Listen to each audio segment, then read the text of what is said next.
ఉమ్మడి ఆదిలాబాద్ జిల్లాలో ముఖ్యంగా మరి నిర్మల్ జిల్లాలో 24 గంటల పాటు విరామంగా కురిసిన వాన అన్నదాతల్ని దెబ్బకొట్టింది. వాళ్ళని ఆగమాగం చేసింది. ఆ బ్రేకింగ్ న్యూస్ ఇప్పుడు మనం చూస్తున్నాం. నిర్మల్ జిల్లాలో 24 గంటల పాటు ఎడతెరిపి లేకుండా కురిసిన వర్షం అపార నష్టాన్ని మిగిల్చింది అన్నదాతలకు. రైతుల్ని నిండా ముంచి వారిని ఆగమాగం చేసింది. లోతట్టు ప్రాంతాల్లో జలమయమయ్యాయి. ఎంత పంట నష్టం వాటిల్లిందో మనం విజువల్స్ క్లియర్గా మనకు చెప్తున్నాయి.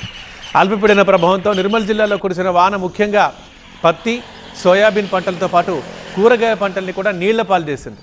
భైంసా మండలంలోని సిరాల, ఇలేగాం చెరువులు పూర్తి స్థాయిలో నిండిపోవడమే కాకుండా అలుగులు పారుతుండడంతో చెరువుల వెనకవైపు ఉన్న 100 ఎకరాల్లో సోయా, పత్తి పంటలు నీట మునిగాయి.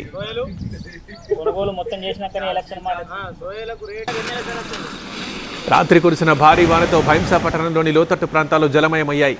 గడ్డనవాగు ప్రాజెక్టులోకి భారీగా వరద నీరు చేరడంతో 2 గేట్లెత్తి 10,900 క్యూసెక్కుల నీటిని దిగువకు వదులుతున్నారు అధికారులు.